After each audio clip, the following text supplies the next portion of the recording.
휴가 들어가고 그래서. 요새 일본과의 문제도 있고, 대북 문제는 통일되기 전에는 늘 있는 거니까 그게 있고. 근데 저도 이제 민족단체에서 여러분 잘 아시다시피 민족운동을 한다고 젊은 시절을 다 보내고 그랬는데, 이게 우리나라 민족주의 제목에 이제 제가 듣고 정했지만, 한 감상적인 민족주의 비판이라는 게 정했지만, 우리나라 민족주의 운동이 이게 상당히 이제 잘못돼 가거든요. 예를 들어서 이제 여러분들 잘 언론이나 뭐 이런 거 봤듯이 우리 민족끼리라고 하는 단체가 있잖아요. 우리 민족끼리라는 그 말 자체가, 그럼 우리가 우리 민족끼리 잘 살자. 그러면 예를 들어 중국 민족이라고 하면 중국은 그 어마어마한 민족이 있잖아요. 러시아도 또 우리보다 더 많은 민족이 있고 스라브족이 있고. 그럼 우리 민족끼리 뭉친다. 그러면 걔들은 걔들대로 뭉친다. 여타 민족끼리 다 우리는 우리끼리 뭉치겠다. 그러면 경쟁에서 우리가 지지요, 숫자가. 근데 우리 민족끼리라는 말 자체가 발상이 잘못된 거예요. 근데 그게 발상이 어디서 나왔느냐? 북한의 대남 전략에서 나온 거라고. 북한이 지금 김일성에서부터 김정일까지 3대가 자꾸 민족을 자꾸 내세우는데, 그들이 민족을 내세우는 것은 우리는 순수하게 말 그대로 민족이에요. 그들이 내세우는 것은 남한을 적화 통일하고 주체사상의 사회를 만들고자 하는 전술 전략으로 민족을 내세우는 거지, 걔들이 말하는 민족은 우리가 생각하는 민족이 아니라고. 그러니까 박정희가 북한하고 7.4 공동성명인가 이후락이 보내고 그랬잖아요. 그때 민족 대단결, 자주 이 세 가지가 나오잖아요. 근데 우리는 그때 언론에 그것을 보고서 전부가 야 진짜 멋지다 이렇게 생각했는데, 우리는 사전적 의미의 민족과 민족 자주와 민족 대단결을 생각한 거고, 쟤들은 사전적 의미가 아니고 그것은 뒤로 감춰놓고서 남만을 어떻게 김일성 사상으로 전복시켜서 우리가 권력을 잡고 휘두를 수 있는 방법이 뭐냐 해서 그런 걸 택하면 우리가 속은 거죠. 그래서 7.4 공동성명 나오고서 이후락이 갔다 오고서 속은 것을 알고서 그 다음부터 우리나라 지식인들이 이게 아니다 하고 자꾸 들고 나오는데, 그게 주로 우파에서 그렇게 각성을 했는데, 좌파는 더 기승을 부리고 아니다. 우리는 우리 민족이다. 근데 이제 제가 그 감상적 민족주의라고 하는 것은, 아니 북한이 6.25 남침전쟁을 일으키고 칼기 폭발을 하고 아웅산 테러를 하고 또 인천에서 연평도 사건을 일으키고 천안함 사건을 일으켰는데도 불구하고 자꾸 북한은 우리 민족이라고 한다고, 자꾸 우리 민족이라고 한다고. 아니 그러면 예를 들어서 내가 형제가 3형제가 있는데, 내가 장남이고 동생도 있고 셋째 동생도 있는데, 그놈들이 어디 가서 잘못 배워가지고서 형한테 와서 아버지 재산 좀 나 좀 주세요. 여차여차해서 좀 기다리라 하면 칼 들고 와서 형을 찔른다든가 그러면 그건 나하고 생물학적인 형제지만은 그것은 적이죠. 근데 그 적을 우리 민족이라고 자꾸 해서 우리 민족이라고 감싸 안으려고 하는데 문제가 있다. 그거 아니라고. 그래서 여러분들 유튜브 같은 데서 많은 저명 인사들이 얘기하는 거 다 듣고 봐서 잘 알겠지만, 우리나라의 민족주의 운동이 전부 이 감상적 민족주의 운동으로 흐르기 때문에 안 되는 거죠. 아까도 우리 서두에 강의 전에 오신 여러분들께서 말씀하시는 걸 제가 들었는데, 1945년 8월 15일 날 우리가 해방이 될 때 우리나라는 서양 문명에 대해서 거부감을 지금도 가지고 있지만 많이 가지고 있었다. 그러니까 우리는 전통적으로 불교, 유교, 또 도교 비슷한 동화 같은 그런 것들이 있었는데, 그런 문화의 바탕에서 서양의 기독교 문화가 과학기술 문명을 배불고서 들어왔는데 이게 자꾸 우리하고 정서가 맞지 않으니까 이 거부 반응을 갖는 거예요. 근데 일제가 우리를 지배하고서 36년을 우리를 노예처럼 부려먹고 명령하고 그랬는데 전 세계에 우리가 소위 주자 성리학이라고 하는 것을 바탕에 두고 이 나라를 통치하고 그런 정서가 꽉 공명사상이 딱 박혀 있을 때, 그러면 일제가 우리를 지배했을 때 공명사상을 배우고 그걸 실천하고 그러는 나라라든가 그런 집단이라든가 그런 게 찾아가서 일제가 우리를 이렇게 공명사상을 가지고서 이 나라를 잘 이끌어 나가고 이렇게 생활을 영위하고 있는데 공명사상에 의해서 저놈들을 내쫓고 우리를 도와달라고 했을 때 세계 공명사상을 가진 어느 집단이 우리를 도와줍니까? 나무 관세음 모사라고서 불교한테 그냥 절하고 백일 기도를 하고 막 그렇게 했던 우리인데 지금도 그렇게 하고 있지 않습니까? 그런데 일제가 우리를 집어먹었을 때 우리가 나무 관세음 모사를 하는 불교 나라나 집단이나 어떤 지도자한테 우리를 도와달라고 했을 때 우리를 누가 도와줍니까? 지금도 부처님한테 빌지 않습니까? 내가 여기 동학에서 얘기하는 걸 이걸 내가 여기서 시천주 조화정 영세불망 만사지 지기금지 원의대강 이게 이제 동학의 말을 이제 함축해서 말한 건데 제가 이걸 왜 여기다 써놨느냐면 충청도 공주하고 부여의 경계 지역에 그 유명한 우금치라는 데가 있어요. 여러분들 잘 아실 겁니다. 근데 이제 일본군하고 관군하고 이제 합세해서 동학군이 이제 밀고 이제 전주성을 함락하고 이제 기세 같은 걸 했지. 함락하고 거기를 이제 치고 올라오는데 그게 우금치라는 게 고개 치자니까 이제 고개를 넘어야 되는데 거기에 매복하고 있다가 일본군들이 조총으로 막 쏘는 거예요.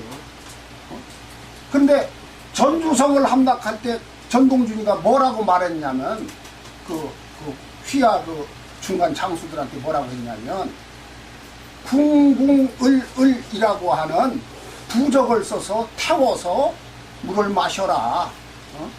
그리고 그 다음에는 시천주 조화정 영세불망 만사지 지기금지 월의대강 이 주문을 계속 오이면은 일본 놈이 쏘는 총탄이 여기 날라왔다가 도로 다른 데로 날아간다 이렇게 시킨 거예요.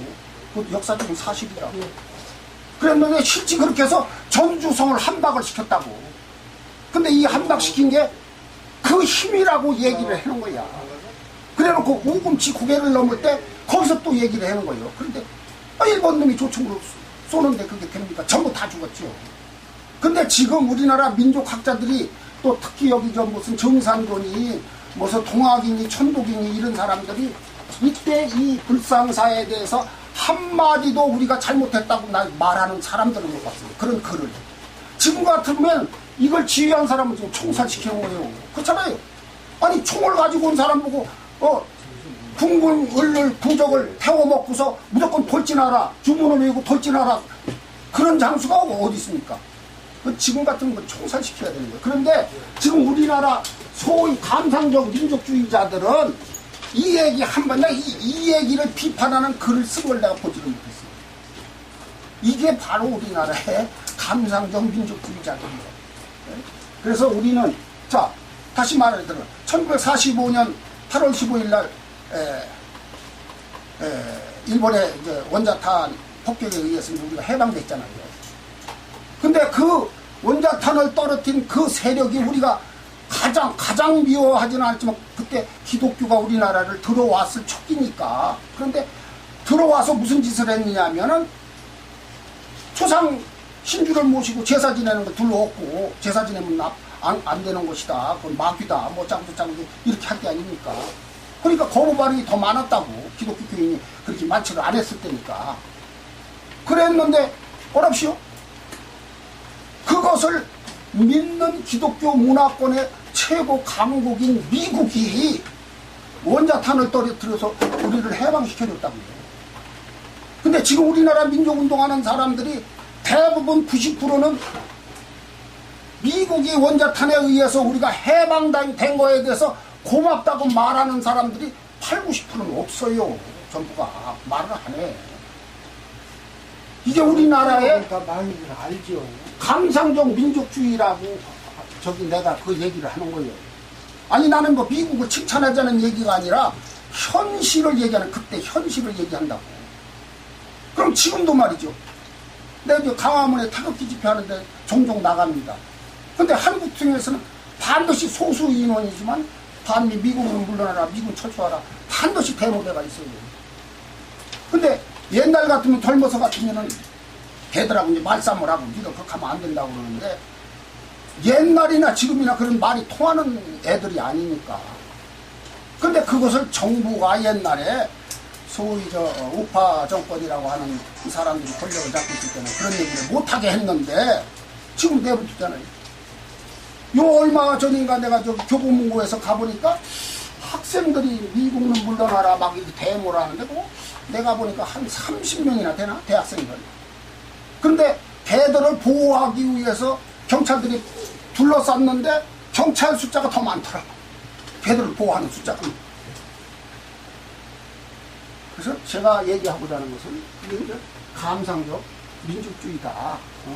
자꾸 민족 하면은 자 6.25라는 걸 한번 봅시다. 하여튼 뭐 스탈린이 뭐 모택동이한테 가서 그 누구요 김일성이가 가서 내가 쳐들어가서 남한을 공산화 시키겠다. 내가 해방시키겠다. 남한 출신 박헌영이고 다 동의를 하고 좋다고 그랬다. 자신 있다. 그리고 한번 해보자는 게 행보 아닙니까? 그랬는데 왜 김일성이가 공산주의 사상을 가지고서 왜 남침을 하려고 생각을 하느냐고. 그 사람 머릿속에 야 옛날에 고구려 발해의 영토는 저 광활한 저 대륙인데 차라리 동북 삼성을 내가 먹겠다. 내가 그쪽으로 가야 되겠다는 그런 민족적인 생각을 해야지. 왜 민족이라고 하는 같은 민족을 왜 공격하려고 생각하느냐. 근데 동북 삼성에 있던 이제 모택동의 군대 중에서 인민지원군이라고 해서 대의명분이 뭐냐면 항미 원조전쟁이라고 해서 6.25에 참전하지 않습니까? 미국에 대항해서 조선을 원조한다. 그래서 항미 원조전쟁이라고 하는 것을 명부로 내걸고 인민지원군을 이제 모집을 하는데 동북 삼성에 조선족이 많았다고요. 그 조선족이 국적은 중국이고 민족은 우리 한민족이라고. 근데 모택동이 국적이 저희 나라 국가에서 중앙에서 넌 막 인민지원군으로 가서 항미 원조전쟁을 해. 그런데 나 못하겠다 하면 총살받는다고.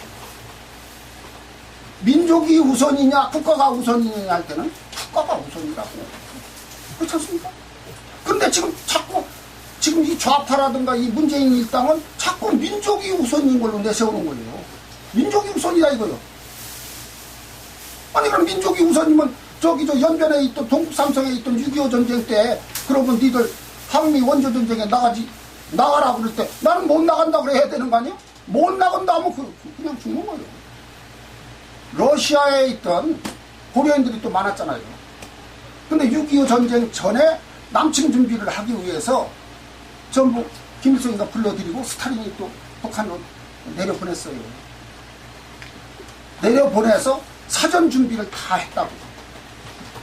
6.25 전쟁이 딱 터지고 보니까 자 중공국만 있는 줄 알았더니 잡고서 포르를 잡고 보니까 우리 말하는 사람도 있죠. 또 러시아 탱크가 왔는데 개중에는 탱크에 군대가 있는데 사로잡혔는데 보니까 초선말 하는 사람도 있는 거예요. 근데 보니까 중앙아시아에 있는 카자흐스탄이라든가 우즈베키스탄, 거기 그때는 소비에트 연방이니까 그 사람들이 온 거예요. 근데 그 사람들이 올 때 우리 저 같은 한민족인데 우리 고려족인데 나는 동족 전쟁하는데 안 간다 할 수가 없는 거예요. 국가가 틀리니까. 그러니까 국가가 우선인데 자꾸 민족을 말도 안 되는 민족을 내세우는 거예요. 이게 우리가 지금 당면하고 있는 감상적 민족주의다. 제가 이제 그런 말씀을 드리기도 하고 또 하나는 제가 사실은 오늘 어제 저녁에 밤 2시까지 강의 준비하느라고 다 준비를 해놨어요. USB에다 해놓고 왔는데 그걸 강의하려고 오다 보니까 잊어먹었어 그걸. 근데 그게 이제 강의 이 자료만 있는 게 여러 가지 좋은 자료가 있는데 잊어먹었어요. 그래서 집으로 전화를 해보니까 컴퓨터에 꽂아놓고 그냥 온 거예요. 그래서 여기 PPT로 자료를 제시를 하지 못하고 그래서 상당히 죄송합니다. 양해를 해주시고. 그리고 이제 저는 이제 여러분들이 아시지만은, 아시는 분은 아시지만, 저 러시아 사업을 2004년부터 해왔으니까, 뭐 조금은, 일반인보다는 뭐 러시아에 대해서 좀 아는 사람 중에 한 사람인데, 김일성이가 이제 그 항일, 동북 항일 연군이라고 하는 부대에 소속돼서 김일성이는 대한민국, 그때는 이제 뭐라고 그러나, 한국이라고 하지 뭐. 한국의 독립을 위해서 한 번도 제대로 된 독립운동을 한 역사가 없는 사람. 자, 그걸 내가 설명을 할게요. 연해주 우스리스크라고 하는데 가보면, 거기 이제 라즈돌로의 평야라는 곳이 있어요. 근데 그 라즈돌로의 평야에 우리가 대륙 횡단열차라고 하는 것을 부산서 타면 모스크바까지 간다. 그 대륙 횡단열차가 이제 가는데 여기서 두만강 건너면 하산으로 해서 그 다음에 브라디보스토크 우스리스크로 해서 저기 하바르프스크까지 이제 가서 거기서부터 이제 서진을 하는 거예요. 이르쿠츠크나 이런 쪽. 그래서 오랄 산맥을 넘어서 베테르부르크 모스크바로 이제 간다고. 그런데 가다 보면 그 우스리스크라고 하는 곳에 대륙 횡단열차가 가다 서는 조그만 간의 역이 있는데 우리나라로 말하면 여기 춘천 가는 뭐 경춘선에 뭐 여기 가다 보면 뭐 조그만 그 기차역 있잖아요. 그런 정도의 기차역인데 그게 이제 라즈돌로의 기차역이라고 하는 곳인데 거기서 제일 많이 고려인을 실어가지고서 중앙아시아라고 내쫓았다고. 근데 그게 왜 거기서 그렇게 했느냐면 그 라즈돌로의 평야라고 하는 곳이 아주 비옥하고 넓어요. 그리고 거기서 제일 고려인들이 많이 살았어요. 그래서 사람을 동원하기가 좋았던 거지. 근데 라즈돌로의 기차역 한 역에서만 17만 명을 다 태운 게 아니고 가다가 태웠는데 라즈돌로의 기차역에서 제일 많이 태웠어요.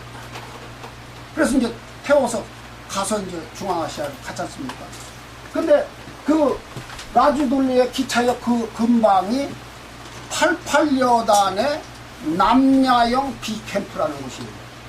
88여단의 북야형 A캠프라는 데는 저 하바르프스크에 있어요. 근데 이 88여단이라는 것을 제가 왜 여기서 새삼스럽게 꺼내느냐면 북한 공산당의 맹아기가 88여단. 러시아 88여단.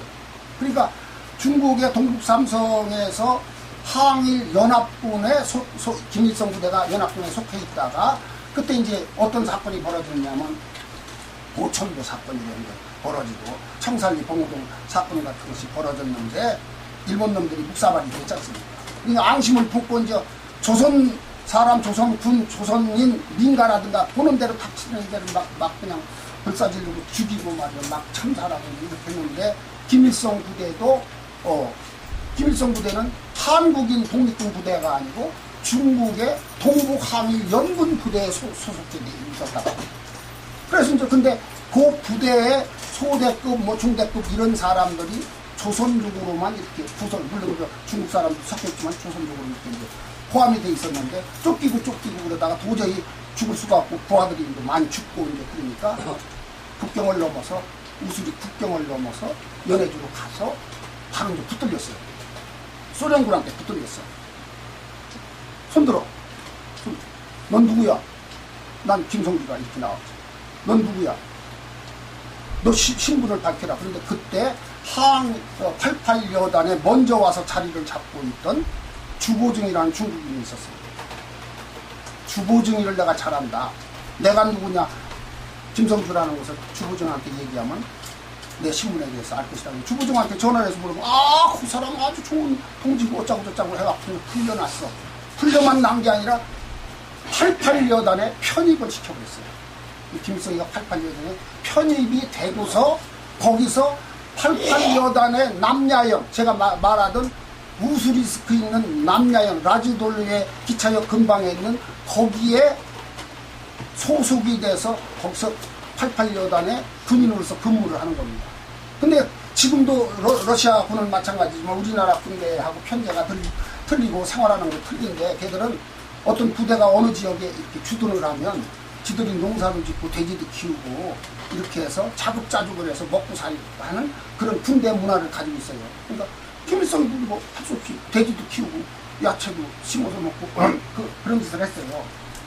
근데 뭐 그건 뭐 흉이 아닌데, 그때 그 바로 88여단의 남녀형 B캠프라는 데서 김정일이를 낳았다고. 그때 러시아 이름이 김유라예요, 김유라. 그렇게 낳았는데 새빨간 거짓말로 백두산 밀령에서 낳다 왔지 않습니까? 그런데 그런 좋은 사진들이 내가 다 편집해 놓은 게 그저 USB를 안 가져서 상당히 안타깝습니다. 다음 기회에 있으면 내가 생생한 사진들을 보여드리겠는데, 하여튼 그래서 거기서 이제 김일성이가 이제 거기서 근무를 했는데, 어느 날 38선이 그어지고서 북한에 소련군 주둔 그 사령관으로 갔던 스티코프가 스탈린이 아주 그냥 막강한 친위 부대라고 하가 그런 사람인데, 스티코프 보고 앞으로 2차 대전이 끝나게 되면은 조선을 우리가 좀 통치를 하고 우리가 좀 마사지를 해서 이렇게 좀 좋은 일을 해야 되는데 쓸만한 사람을 인재를 좀 소개를 해달라 그랬는데, 스티코프가 와서 88여단에 와서 사람을 골랐는데 그때 픽업된 것이 김일성이다. 그래서 이제 모스크바로 간 거예요. 모스크바로 갔는데 김일성이만 부른 게 아니고 박헌영이 부른 거예요. 그래서 두 놈을 이 공장도 데려가고 저 공장도 데려가고 뭐 이런 관공서 좀 하여튼 테스트를 하느라고 여기저기도 많이 데리고 다녔어요. 그런데 스탈린이 보니까 박헌영이는 너무 똑똑한 거예요.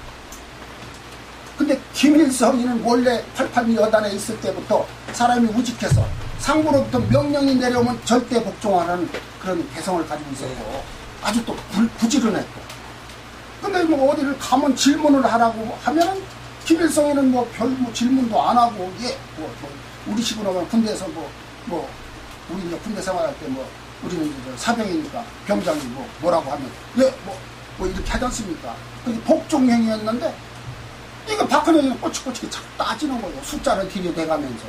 그러니까 이놈을 책임자로 내세웠다 그러면 골치가 아프겠다. 그러니까 낙점을 김일성이한테 했다는 거죠. 그래서 이제 김일성이가 이제 여기 점지를 받았는데, 제가 2007년도에 아까 이제 서두에 말씀드렸지만 젊어서 제가 이 역사 같은 거에 관심이 많고 통일 문제에 대해서 관심이 많고 미친 짓을 많이 하고 다녔어요. 지금 내가 생각하면 이거 처자식 고생시켜가면서 아무런 성과 없는 미친 짓을 내가 하고 다니면서 젊은 시절에 전부 허비를 했구나 하면서 내가 후회도 많이 합니다.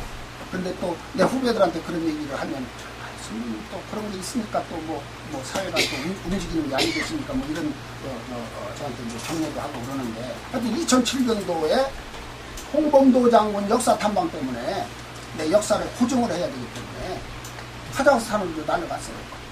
카자흐스탄 그 수도가 알마티인데, 내가 갔을 때 몇 년 전에 그 아스타나로 옮겼어요. 그 아스타나 여러분들 잘 아시지만 아스타나가 거기 이름으로 아스타나고 영어로도 아스타나라고 하는데, 그 말이 어원이 아사달에서 왔다는 말이에요. 아사달에서 왔다는 말. 하여튼 그런데 내가 갔을 때는 이미 수도를 아스타나로 옮기고, 알마티는 옛날 수도에 있었는데, 알마티에서 내려서 고려인 해가지고 나하고 연결이 된 사람한테 고려인 해가지고 전화를 했더니, 홍범도 장군 계신 데는 크즐 오르다라고 하는 곳인데 비행기로 2시간을 가는 거야. 세계에서 8번째 큰 나라니까 카자흐스탄.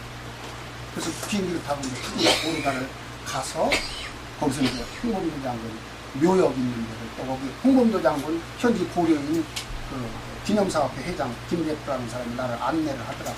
그랬는데 거기서 절을 하면서 나도 지금도 그렇지만 많이 울었어요. 근데 아마 한국 사람이면 아마 울지 않을 사람이 없을 거예요. 그런데 이제 여기서 갈 때 내가 홍정루 묘역에 가면 내가 어떻게 예의를 갖추는가 이렇게 하다가 공항에서 팩에들은 소주를 그 20팩인가 들었어요. 소주를 이렇게 가지고 와서 그리고 우리나라식으로 이렇게 절을 하려면 3, 4실과를 이렇게 부어놓고 뭐 이렇게 해서 이제 절을 해야 될 거 아닙니까? 그래서 이제 그 바자루에 가서 이제 그런 걸 샀는데 그게 뭐 우리나라 배, 사과 이런 것처럼 모양이 좋은 게 없어. 아주 형편없어. 그리고 뭐 포도 없고 하여튼 그래서 그냥 간신히 어떻게 갖춰서 차려놓고 비석 위에다 차려놓고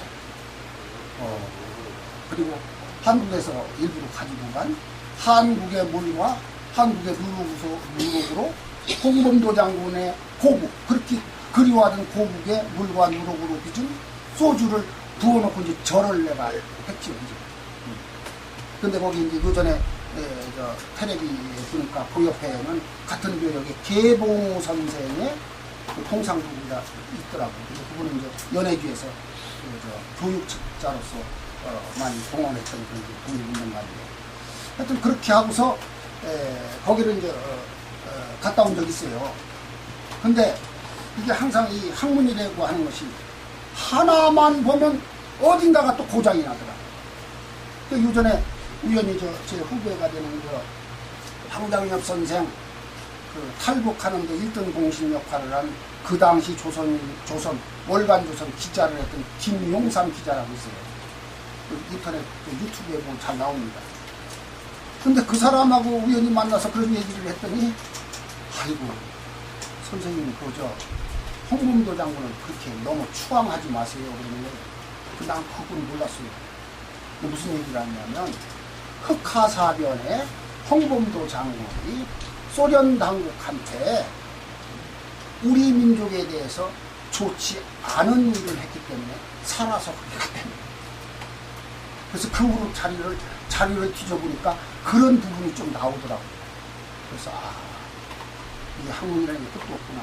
나는 그냥 홍범도는 아주 그냥 무결점의 인간인 줄 알았거든.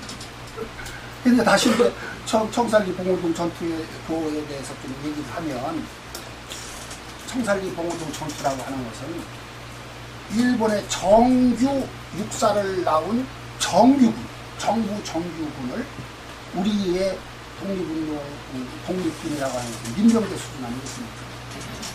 민병대 수준의 우리 독립군이 일본 제국의 정규 육사가 나온 정규군을 아주 묵살내버린 사건이 청살리 봉오동 전투다. 그러니까 얘들이 이를 박박 다른 이유가 일본 제국의 정규군을 이들 민병대 수준 놈들이 우리를 까부셔? 그러니까 그냥 자존심이 상할 대로 상해서 그렇게 일을 갈고 우리 독립군을 이제 도살리는 거죠. 그래서 그런 일화도 있고 그래서 홍범도 장군이 이제 거기 묻혔는데 요전에 언론에 보니까 계봉호 선생하고 누구를 고국으로 송환을 하는데 북한 측에서 한국에서 홍범도 장군까지 데리고 온다고 하니까 그 유해까지 데리고 온다니까 북한에서 제동을 걸어서 홍범도 장군 유해는 못 가져왔어요. 근데 내가 어느 잡지인가 내가 거기다가 그걸 썼어요. 홍범도 장군 유해는 가주지 말라. 가주지 말는 게 좋겠다. 왜냐하면 지금은 지구촌 한가족 시대인데 카자흐스탄에 있으면 어떻고 여기 있으면 어떠냐. 휴대폰 들어보냐 카자흐스탄에 알마티가 그냥 나오는데 무슨 딴소리를 하느냐. 그리고 홍범도 장군 유해가 이쪽으로 오면 카자흐스탄에 사는 우리 그 고려인들의 정신적인 지주인데 가면 그분들은 누구를 의지하고 사느냐. 그러니까 내 생각 같아서는 홍범도 장군 유해는 그보다 묻는 게 좋겠다. 그렇게 하여튼 썼는데 나중에 어떻게 할지는 모르겠는데 문재인 정권이 들어서서 좌파 정권이니까 좌익운동 하던 사람들을 이렇게 유죄한다고 하는 거죠.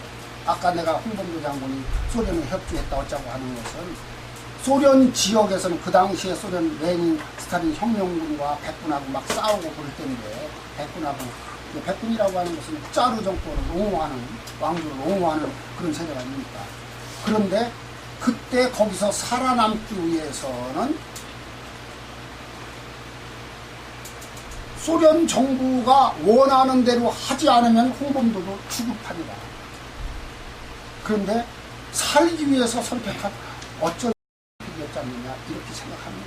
나는 뭐 무조건 나는 홍범도를 믿다고 하는 게 아니고, 구현해서 또 이런 말씀 드릴 수가 있습니다. 요새 뭐 좌파 사람들은, 좌파라고 하기보다는 북한 정서라든가 북한 대남 전략의 협조, 방관, 지지, 옹호 이러한 세력들은 무슨 뭐 침입하라면 이런 낙박한지요. 근데 지 애비 할애비의 전력을 보면은 떳떳하지도 못해. 여러분 다 보셨겠지만 문재인 애비도 당장 그때 그게 사무관인가 주상가 했잖아요. 그냥 비리공동을 그렇게 했잖아요. 그러면 민간인이 그때 사무관이라든가 주사급이면 박정희가 육군 소위로 근무를 했다면은 그 급수가, 공무원 급수가 그 육군 소위는 사무관 대우를 못 받지요. 대우나 소령 정도가 사무관 대우를 받는다. 그러니까 지 잘못한 것은 얘기 안 하고 그냥 무조건 박정희만 죽이는 거지. 몰아붙이는 거지. 그래서 이제 우리가 이제 이런 민족운동을 하는데 속된 말로 이게 똥인지 된장인지를 구분을 하고서 달래드려야 되는데 무조건 그냥 일본인이 나쁘다. 아무개는 친일파다 그러는데 그렇게 말하는 사람들의 연영으로 봐서 아버지나 할아버지의 돌아가신 제적 등본을 띄워보면 대부분 90%는 다 창씨개명이었어요. 근데 창씨개명을 한 게 이제 세 가지 부류가 있어요. 하나는 아주 적극적으로 나는 일본 놈 편에서 서서 사는 것이 내 인생에 도움이 된다. 적극적으로 한 사람이 있고, 두 번째는 일본 놈 세상이니까 어쩔 수 없다. 피치 못하니까 살아남기 위해서는 할 수 있게 해야지. 그렇게 한 사람이 있고, 세 번째는 무식해서 그 동네에 이장 반장, 요새 옛날에 구장이라고 했었다고 우리 어렸을 때 구장들이 가서 본인 모르게 그냥 이렇게 해서 써서 올리고 실적을 올려야 됩니다. 그렇게 해서 창씨개명을 했는데 거기에가 전부가 창씨개명을 다 했다고 봐야 됩니다. 근데 그 사람들이 지애비 할애비가 창씨개명한 친일파라면 욕은 안 하고 엉뚱한 다른 사람만 욕한다. 그게 우리 실증입니다. 근데 이제 저 같은 경우는 내가 이제 충남 연기군, 지금 세종시라고 하지 않습니까? 세종시가 고향인 사람인데 연기군에서 세 집만 창씨개명을 안 했다고 내가 어렸을 때부터 얘기를 들었어요. 그 세 집 중에 우리 집도 하나예요. 아주 고집스러웠거든. 우리 할아버지, 아버지. 난 농사꾼인데 무슨 농사꾼이 창씨개명을 해서 내가 무슨 면속이라 할 거냐, 부장을 해먹을 거냐, 난 필요 없다. 이제 이렇게 하다 해방이 된 거지. 근데 아마 시간이 더 갔으면 우리 아버지, 할아버지도 별 볼일 없이 했을 거예요. 그렇잖아요? 네. 그렇게 하다가 이제 저항하다가 이제 해방이 됐으니까 말이에요. 근데 그런 집안에서 어려서부터 살아서 아주 반골 정신이 아주 그냥 투철했던 사람. 일본 놈이라면 이를 박박 깔고 살았어요. 근데 내가 이제 50이 넘어서 철이 들다 보니까 아니 나라를 팔아먹고 또 대신들이 팔아먹고 고중이 가장 친일, 우리나라에서 최고 친일파 두목이 누구냐면 고종이라고 합니다.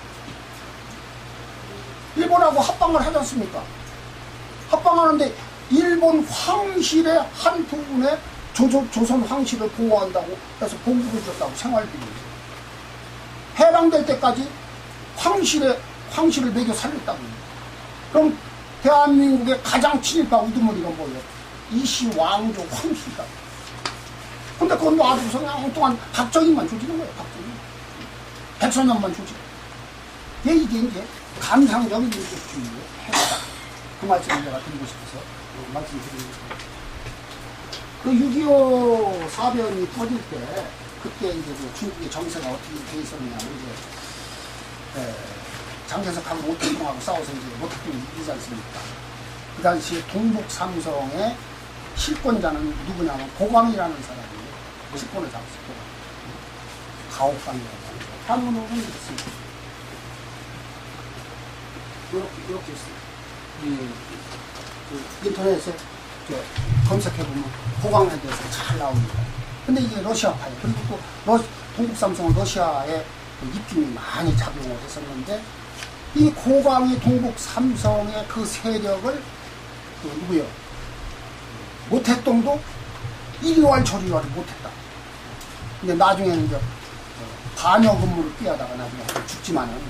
근데 그때 어떤 생각을 했느냐면 두 가지 생각을 하고서 모택동이 참전을 아주 결심하게 되는데 고강을 저걸 어떻게 조지해야 되는데 조질 방법이 없는 거예요. 그러니까 6.25를 우리가 참전한다는 명분으로 쫙 밀고 내려가면 동북삼성은 자동적으로 해결된다. 고강은 자동적으로 해결된다. 이렇게 봤고 또 하나는 미국이 참전해갖고서 밀고 올라오면은 결국 김일성이가 망명하기 위해서 두만강, 압록강을 건너서 동북삼성으로 도망온다. 도망오면 그냥 거기서 자살해 주느냐 하면 거기다 틀림없이 망명정부를 세운다. 그러면 미국이 가만히 있겠느냐. 망명정부를 때려 부셔야지. 그럼 거기 또 전쟁의 아수라판이 된다. 그러니까 이 두 가지를 동시에 해결하는 방법은 참전해서 밀고 내려가는 거다. 이렇게 해서 결정을 했다는 겁니다. 근데 내가 여러 가지 학설들을 주장하고 연구하는 것들을 전부 이것저것 많이 봤는데 이 학설이 가장 정확한 학설인 것 같아요. 그래서 이제 고강이라는 사람이 이제 그런 와중에서 나중에 쿠데타 음모에 발각되면서 죽고 이제 그랬습니다. 근데 아까도 말씀을 드렸지만, 미국이 이제 우리나라는 지금도 그 민족 진영에서 뭐 정산이라든가 뭐 상생 방송이라든가 이런 데서 보면 뭐 동학에 대한 얘기를 그냥 말도 안 되는 소리를 다 하는 거예요. 근데 내가 볼 때 또 우리 여기서도 강의를 여러 번 했지만은 천부경 얘기들을 많이 하지 않습니까? 아니 일제 36년에 지배를 받을 때 천부경을 다 외고 전국이 천부경을 다 외고 3.1신으로 참전대행을 다 외고 이렇게 해서 일본 놈을 물리쳐달라고 하면 그게 무식입니까? 전부가 관념에 유의를 하는 거예요. 우리나라 민족 진영이 전부가 들어보면 섭섭한 얘기들 전부 관념에 유의를 하는 거예요. 말도 안 되는 소리를 하는 거예요. 미국이라는 나라가 여기 목사님도 와 계시지만 저 카메라 찍는 저 목사님이 저 유튜브 방송국을 운영하시는 분입니다. 그래서 여러분들 앞에서 자기가 1인 방송에서 내가 지금 국민을 향해서 유튜브에서 좋은 말을 한번 해보고 싶다 하면 저 전 목사님한테 의뢰를 하시면 잘 해 주실 겁니다. 근데 이제 나는 기독교 교인이 아닙니다만은 우리나라 역사를, 현대사 역사를 이렇게 조명을 해보면은 기독교 문화권이 아니었더라면 우리가 어떻게 해방을 받습니까? 33인의 3.1운동 민족 지도자. 그 16명이 기독교 교인이고 13명인가 천주교 교인이고 뭐 2명이 불교 교인이고 이렇지 않습니까? 근데 그때는 천주교는 아예 빠졌잖아요. 유교도 빠졌어요? 유교도 빠지고. 유교는 나중에 이제 성균관대학교 만드는 김창숙 선생님이 창피해서 살 수 없다고 해서 소위 파리 장서 밀서 사건이 벌어져 갖고서 그나마 이제 체면을 유지를 했지요. 하여튼 그랬는데 해방을 맞이하는 그 세력이 우리한테 해방을 준 세력이 우리가 별로 탐탁하게 여기지도 않던 기독교 세력에 의해서 대한민국이 해방을 맞았다고. 근데 트루먼이라든가 저런 사람들이 대통령 선서를 할 때 성경책에서 손을 얹고서 그리고 대통령 선거를 하거든요. 근데 그런 문화를 우리는 별로 탐탁하지 않아. 우리하고는 이질적이야. 그런데 그 사람들이 우리를 해방시켜줬다. 나는 내 개인적인 주장이지만 앞으로 우리 민족이 300년 내지 500년 동안은 미국의 우리를 해방시켜준 미국의 은혜를 잊어서는 안 된다고 보는 사람. 그리고 미국이 우리한테 와갖고 못 참는 편이 있어. 아까 좀 말씀하실 때 미국인들이 3% 됐다고 하는데 그게 이제 그렇게 해서 큰 게 아니고 얄타회담, 포츠참 선언, 무슨 모스크바 3상회 여기서 다 나온 얘기 아닙니까? 카이로 선언. 카이로 선언 같은 것만 해도 이렇게 된 거예요. 장개석, 루즈벨트, 처칠 3인이 이제 카이로에서 만나서 카이로 선언을 하는데 그 바로 직전에 무슨 일이 있었느냐면 미국에서 이승만이가 지금 재팬 인사이드 아웃이라는 책을 써서 베스트셀러를 만들었잖아. 근데 그게 왜 베스트셀러가 되느냐면 그 책을 써서 미국 사람들이 듣지를 않으니까 이승만이는 기독교 교인이니까 각 교회에 찾아가서 그 얘기를 하는 거예요. 일본 놈들이 조금 있으면은 미국 본토를 침략을 하고 저 알래스카를 먹으러 가고 이런다. 그러니까 사람들이 저 늙은이가 말이에요. 나라를 뺏긴 저 독립운동하는 늙은이가 망령이 들려서 저렇게 하고 돌아다닌다고 하고 전부 코웃음을 쳤다고. 코웃음을 치고서 불과 3개월인가 만에 진주만 기습이 나오고 이랬지 않습니까? 그러니까 이게 폭발적으로 인기가 올라가서 베스트셀러가 되고 이제 한국인이 미국에 유학간 한국인 중에서 최초의 베스트셀러를 이승만이가 만드는 거예요. 근데 그걸 읽고 루즈벨트가 감동을 받아서 비서한테 카이로 선언에 우리가 선언문 말고 부연 설명하는 단서 조항을 미리 메모를 이렇게 메모를 해라 그렇게 가지고 갔어요. 비서 시켜서 가지고 가서 단서 조항에 좋은 때가 되면 적당한 때가 되면 한국을 독립시킨다. 이걸 넣은 거 아니에요. 그래서 이승만이 그렇게요. 근데 우리나라 민족 진영에서 이승만이를 아주 죽일 놈이야 지금. 그러니까 이게 우리나라 사람들의 정서가 이 민족이라는 말의 마력에 휩싸인 정서가 이것은 무슨 뭐라거나 또라이 수준으로 지금 돌아가는 거예요. 사태 품질을 제대로 못하는 거예요. 그럼 이승만이 욕하는 게 주로 뭡니까? 독립운동 자금 모금해서 지가 다 써버리고 그리고 미국 여자들하고 가서 댄스홀에 가서 춤이나 추고 그랬다고 그렇게 하는 거예요. 근데 서양 문화를 전혀 모르고 하는 소리예요. 서양은 일단은 조금만 틈만 있으면 남녀가 붙들고 댄스를 하는 거예요. 원래 그 문화니까. 근데 그 연애하려고 그런 게 아니지 않습니까? 이승만이 입장에 또 외교도 해야 되니까요. 그렇게 해서 프란체스카도 만난 거 아닙니까? 그래서 이제 그렇게 무모한 사람의 인신 공격을 하거나 못된 짓을 해서는 안 되죠. 또 부연해서 이제 보천부 사건 얘기를 좀 하겠습니다. 몇 개월 전에 태영호 공사가 국회 별관에서 탈북한 얘기를 하겠다. 그래서 우리 후배들이 주최를 한다고 10,000원씩 쉽게 가지고 왔으면 좋겠다. 그래서 거기 갔어요. 근데 태영호가 이제 거기서 왔으니까 나 그 사람에 대해서는 기본적으로 좋은 생각을 가지고 있죠. 나도 좋은 생각을 했는데. 나도 이제 70이 넘은 사람이라 젊은 사람들이 막 질문하고 어쩌고 하는데 내가 또 나이 쌀이나 먹은 사람이 불끈불끈 났으면 저기 늙은가 왜 또 났을 때나 안 났을 때나 저랑 그냥 또 이렇게 욕할까봐 아무 소리도 않고 있었어요. 근데 이거 나중에 아무래도 한 정도는 내가 좀 물어야 되겠다. 그래서 그 마지막에 내 질문이 있어요. 내가 마지막 질문. 당신은 북한에서 요직에 있다 온 사람이니까 김일성이 보천보 사건의 주역이라고 그러는데 보천보 사건의 주역이 당신도 맞다고 생각합니까? 그러니까 거침없이 그것은 김일성의 주도로 이루어진 겁니다. 아주 거침없이 말을 하고.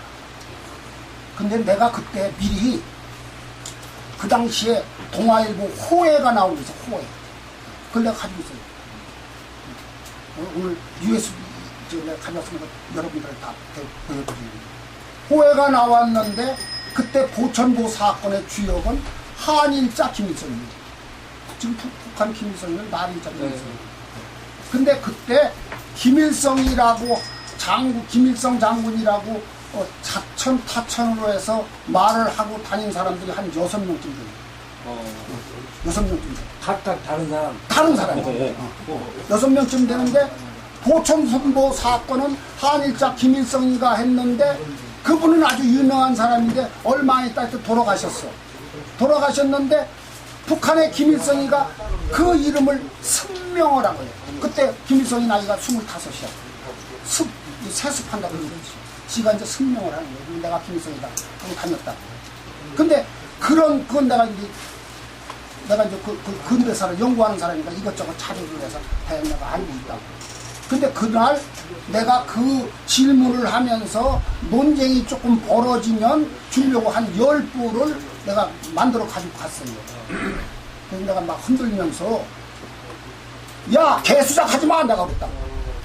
아마 한국에 와서 태영호가 강의하는데 개수작하지 마라 한 사람 아마 내가 처음일 거야. 야, 여기 김일성이가 가짜라는 게 여기 나라 자료가 다 있어. 그러니까 그 주최 측에서 유 선배님 좀 가만히 계시라고 뭐 다음에 얘기하시라고 무마해서 말한 적이 있어요.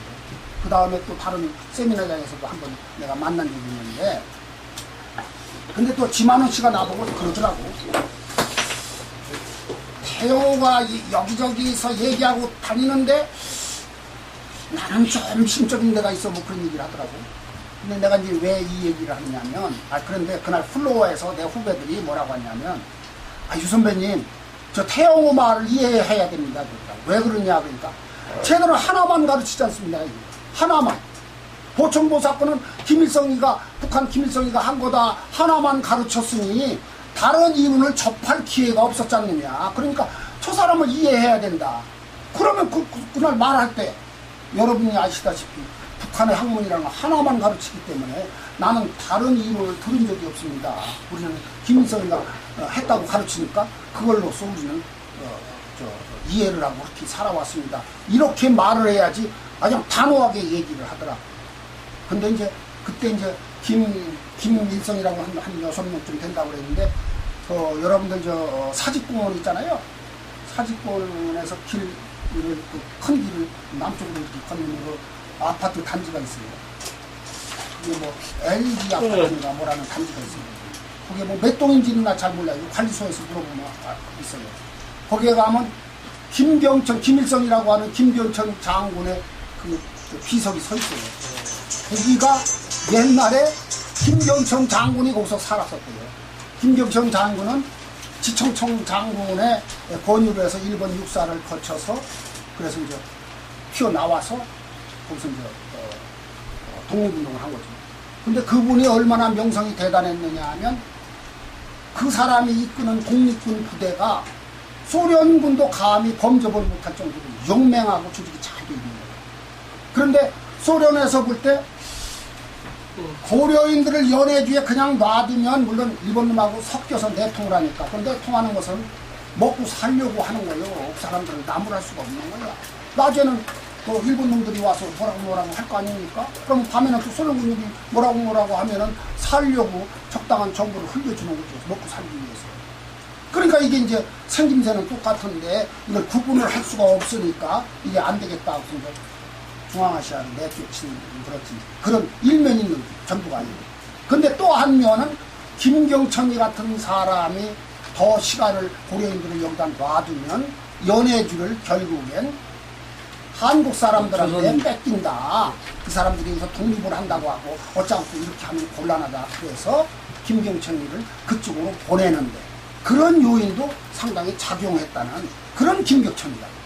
그래서 언제 여러분들 시간 나시면 그 김경천 장군 비서 거기 김경천 장군이 여기서 살았다 이런 게 나와요. 그런데 홍범도 장군하고 틀리게 이분은 끝까지 소련군에 협조를 안 했어요. 그리고 그 손녀가 누가 살았어요. 예전에도 무슨 방송에 나오더라고. 모스크바에 살았다고 했잖아.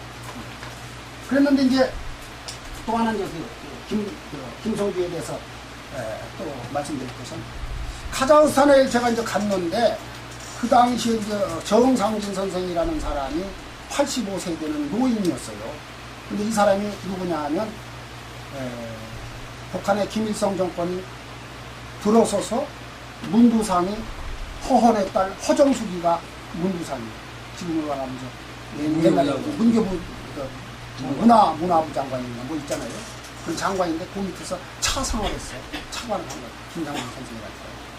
근데 이 사람이 이제 소련군 첩보부대에 이제 근무를 했었는데 모스크바에서 지령이 내려오기를 일본군이 항복하고서 그래서 바로 북한으로 들어가서 지시하는 대로 일을 좀 봐주기를 바란다고 북한인들 먼저 들어간 거예요. 그런데 며칠 후에 모스크바에서 지령이 내려오기를 김일성 장군이 원산항으로 며칠 날 몇 시경에 배로다가 들어가니까 접안을 하거든. 거기서 대기하고 있다가 그분을 영접해서 결과 보고를 해라 이렇게 이제 지령이 내려와서 그 정상진 선생님이 고민을 한 거예요. 근데 이 인터뷰는 제가 그때 이제 보이스 오브 코리아라고 하는 인터넷 방송을 할 때요. 2007년도니까. 그 인터뷰 하는 한 거예요. 그랬더니 그 내용을 상세하게 얘기를 하는 거예요. 그래 간 거예요. 자기 동료들하고. 가서 이제 부두에서 이렇게 배가 초반하는 뚜벅뚜벅 걸어 나올 거 아니겠습니까? 양쪽에서 3시간, 4시간 이렇게 서 있다가 딱 보니까 자기 머릿속에는 50 이상의 먹은 백발이 성성한 노 장군, 노 심사가 이렇게 나오려니 하고서 딱 봤더니 어떤 30대 젊은 놈이 빵빵하게 생긴 놈이 다 걸어나오면서 이렇게 의시대며 걸어나오면서 내래 김성주 올시다 그렇게 되는 거예요. 네. 아니 그럼 자기가 그 유명한 김일성이면 김일성이야 내가 김일성이야 이렇게 나와야 될 거 아니야. 지 입으로 내래 김성주 올시다 그랬다는 거 아니야. 자기 본명. 자기 본명. 모스크바로 그 영접하고서 바로 전문을 때리기를 상부에서 지시한 대로 김일성 장군을 영접하러 갔더니 우리가 기다리던 김일성 장군은 안 오고 웬 애띠게 젊은 30대 초반에 김성주라는 사람이 나타나서 그 사람을 영접했습니다 이렇게 보고했다는 거예요.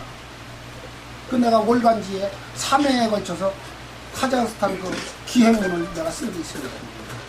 내가 그 USB에 담아왔는데 오늘 그랬는데 그렇게 하고서 이제 얼마 후에 평양에 이제 막 그냥 뭐 그때 해방정부가 얼마나 시끄럽고 이제 막장짓거랍니까. 근데 소문에 들리기를 평양에 군중대회를 한다 이래서 이제 또 갔어요. 근데 단상에 스티코프가 그러니까 북한 점령군 사령관 스티코프 아닙니까. 스티코프가 옆에 젊은 어떤 청년을 앉혀놓고 있다가 지금 여러분의 민족의 지도자 김일성 장군을 소개하겠습니다. 그래서 딱 보니까 그 자기가 영접했던 김성주가 나와서 내가 김일성입니다 하더라는 거 아닙니까? 그런데 지금 우리나라 전국 좌파들이 뭐라고 합니까? 김일성은 위대한 민족 지도자라고 하지 않습니까? 그리고 우리 민족이 감상적 민족주의자들은 그래도 김일성이가 정통성이 있다고 지금 박박 우기지 않습니까? 답답한 거죠. 특히 우리나라의 종북주의자들 그 다음으로 민족운동을 하는데 문제가 있는 사람들이 소위 민족운동한다는 사람들 천부경 무슨 동학의 동경대전 농담유사 여기에 깊이 빠져서 관념에 유의하는 사람들이 우리 민족운동을 다 망치는 겁니다. 내가 맞아 죽을 소리지만 나 자신 있게 얘기할 수가 있습니다. 합리적인 게 없는 거예요. 과학 문명이 아니 아까는 미국의 기독교 문명이라고 했지만 기독교 문명에 더해서 과학의 힘으로 우리가 해방이 됐지. 우리 민족이 아니 저기 8.15 해방 방송을 듣고 김구 선생이 탄식했다는 거 아닙니까? 우리가 참전국으로다가 전쟁을 했어야 우리의 발언권이 있는데 우리 발언권이 없지 않느냐고 탄식을 했다는 거 아닙니까? 네. 그래놓고 요전에 저기 그 송영길인가 그 친구가 무슨 내가 방송을 우연히 보니까 우리가 그 일본하고 싸운 우리는 승전국이라고. 우리가 무슨 승전국이야. 말도 안 되는 소리라니. 말도 안 되는 소리라니. 또 아까 이제 말씀하신 중에 8.15 이제 해방 전에 이제 원자탄을 떨어뜨리기 전에 미국에서 보니까 루즈벨트가 보니까 또 트루만이 보니까 소련이 저놈들이 4일 전인가 참전을 선언하지 않습니까? 그런데 그 선언하기 전에 이놈들 보니까 야, 이놈들 이상하다.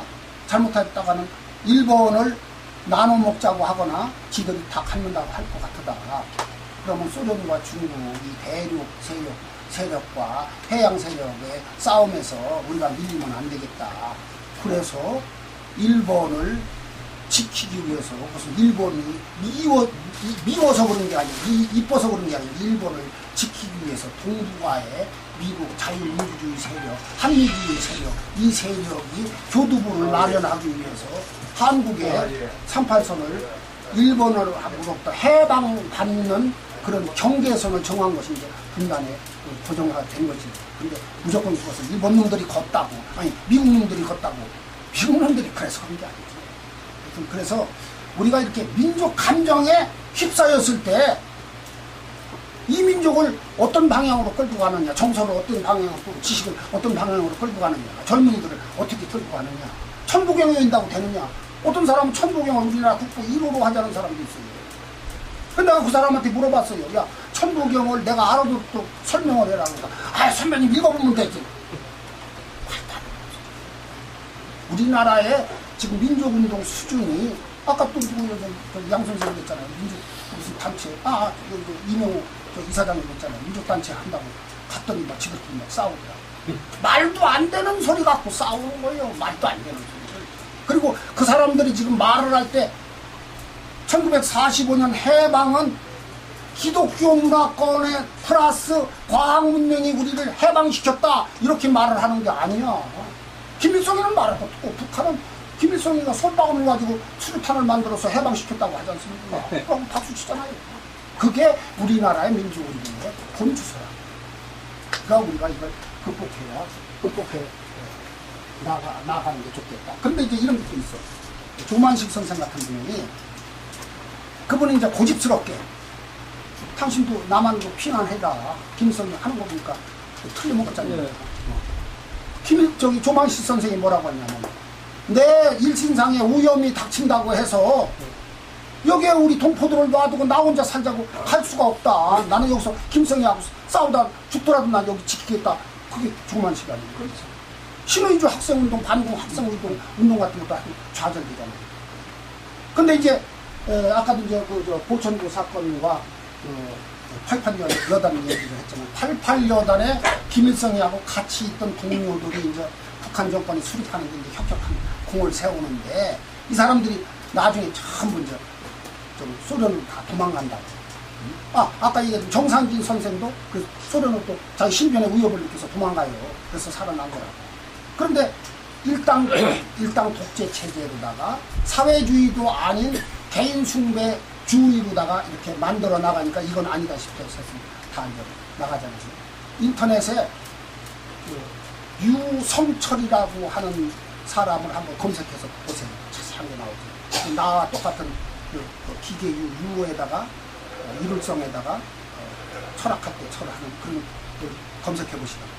그 사람이 그 김일성이하고 같이 6.25 전쟁을 모의하고 진행하고 하면서 그 사람이 일당 독재 체제로 가는 것을 반기를 들고서 탈출해 나가서 그 수기 비슷한 걸 쓴 게 다 나와요. 그래서 우리가 자세한 것을 알지도 못하는 사람들이 그냥 엉뚱한 소리를 북한 종북 좌파들이 어서 말도 안 되는 소리를 짓거리는 걸 가지고서 유튜브에 보면 기가 막힌 얘기들이 허위된 얘기들이 많아요. 그리고 내가 또 카자흐스탄에 커즐 오르다에 갔을 때 보니까 거기 가면 눈물 나는 얘기가 많아요. 그리고 고려인 강제 17만 명이 강제 이주에 갔다는 얘기도 잘못된 글을 쓴 것들이 많이 있더라. 내가 현지에 가보니까. 근데 그때 무슨 일이 있었냐면 우리는 뭐 그냥 갔다가 그 허허벌판에 내동댕이 쳤다고 그랬잖아요. 고려인들을. 그렇게만 한 게 아니야. 모스크바에서 행정조직을 통해서 고려인들이 가면 잘 좀 보살펴줘라. 이런 데도 있는 거예요. 카자흐스탄도 그런 데가 있더라고요. 네. 그러니까 뭐냐면, 자, 우리가 사는데, 우리 부부가 방 하나 쓰고, 아버지, 어머니 방 하나 쓰고, 애들 방 하나 쓰고, 그렇게 해서 방이 이렇게 있다. 고려인들을 오면은 그걸 합쳐서 고려인들한테 방 하나 줘라. 이런 행정명령을 내리는 거예요. 그러니까 그냥 일방적으로 모든 것이 천편일률적으로 못되게만 그런 게 아니더라니까, 가보니까. 그때 또 내가 거기서 또 눈물 흘렸던 것은 연해주 브라디보스토크에 있던 고려인 사범대학이라고 있었습니다. 근데 고려인 사범대학이 그 카자흐스탄으로 이사를 갔는데 알마티가 수도하기 전에 크질 오르다가 수도였었거든요. 근데 하여튼 거기 갔는데 간판, 그 간판에 고려인 사범대학 간판을, 한글 간판을 그대로 껴갖고 와서 달아가지고서 3년인가 4년을 고려인 학생만 바꾸서 대학을 운영을 했답니다. 그런데 고려인 사범대학 그 저기 브라디보스톡에 있던 거기 있는 장서를 왕창 다 싣고 가요. 그러니까 고려인 17만 명을 그냥 내쫓았다는 말은 또 틀린 말이에요. 정성스럽게. 그래서 거기서 이제 했는데 3년인가 4년인가 있다가 모스크바에서 지령이 내려오기를 고려인 사범대학이라는 간판 띄워라. 다른 이름으로 바꿔라. 그리고 고려인 출신만 받지 말고 다민족, 여러 민족 누구든지 그 학교 오고자 하는 사람을 다 받아라.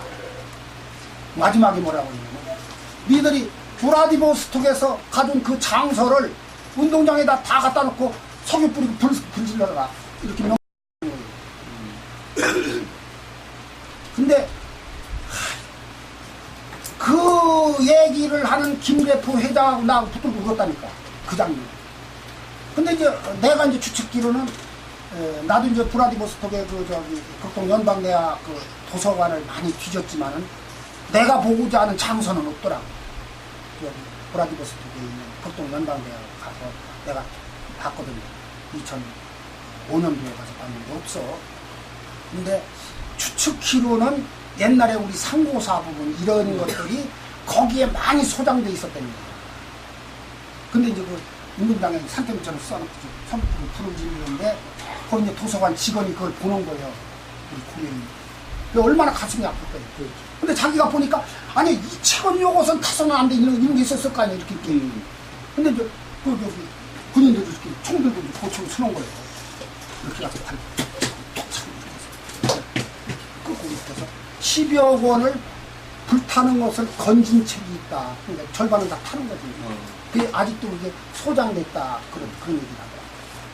그건 중요 자료겠네요. 네. 근데 그 뭐 얼마나 그 자료적 가치가 있는지 몰라요. 이런 책을 태우는 게 소련군이 태우라고. 그렇지. 타자고 타면 소련이니까. 소비에트 연방이니까. 우리 고려인이 시킨 게 아니에요. 근데 그 이외에도 많지만 그 홍범도 장군 기념사업 회장 김래프가 설명하는 김래프도 울고 나도 울었다고. 그 장면에는 그냥 어떡할 수가 없는 거예요. 그래서 우리 이제 민족의 이제 한이 그런 거고, 제가 아까 이제 나눠드린 제가 그 연해주 망향가라는 시도 뭐 그런 맥락에서 나온 거죠. 월간지에 했던 거고. 그랬는데, 잠깐 우리가 감상적 민족주의를 극복해내지 않으면 우리 한민족의 미래는 없다. 그리고 무슨 뭐 김대중이가 뭐라고 했고 연방제니 무슨 북한은 핵을 개발할 능력도 없고 의사도 없다. 핵을 개발하게 되면 내가 책임진다. 이따위 개 같은 소리 하는 것은 이런 것들은 그 미친놈들이 하는 소리고, 북한의 김씨 3대 왕조가 무너지기 전에는 통일이 있을 수도 없고 전부가 우리가 속고 사는 거죠. 그래서 이제 그동안에 이제 그 알만한 사람은 저하고 이제 친하게 지낸 사람들 알지만, 저는 그때 이제 유신 이후로 전두환 정권 유태우 정권 때까지 소위 이제 독재 정권하고 싸운다고 해서 이제 감옥도 가고 전직 다 하고 다녔는데, 또 통일한다고 통일운동한다고 미친놈처럼 동서독이 통합되기 전에, 통일되기 전에 몰래 이제 동베를린도 가각하고 있어. 소수리 10%할 때죠. 그때 우리는 죽는 거죠. 몰래 동베를린도 갔다 오고 있어요. 근데 나중에 이제 안기부에 붙들려 갔더니 다 알고 있더라고. 다 미워먹었어. 그랬는데 그때는 그게 나 잘하는 건 줄 아는 거죠.